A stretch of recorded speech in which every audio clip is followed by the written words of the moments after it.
Hello guys, Secunderabad ഇന്ന് full മഴയാണ്. രാവിലെ തുടങ്ങിയ മഴയാണ്. വീടിൻ്റെ വെളിയിൽ പോലും ഇറങ്ങാൻ പറ്റുന്നില്ല. കാണാവുന്ന മഴ.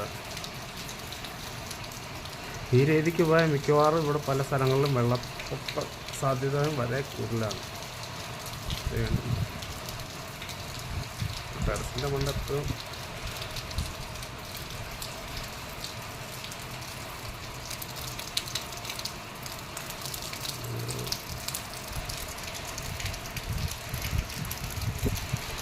തകർത്ത് പെയ്യുക, കുറയുന്നേ ഇല്ല.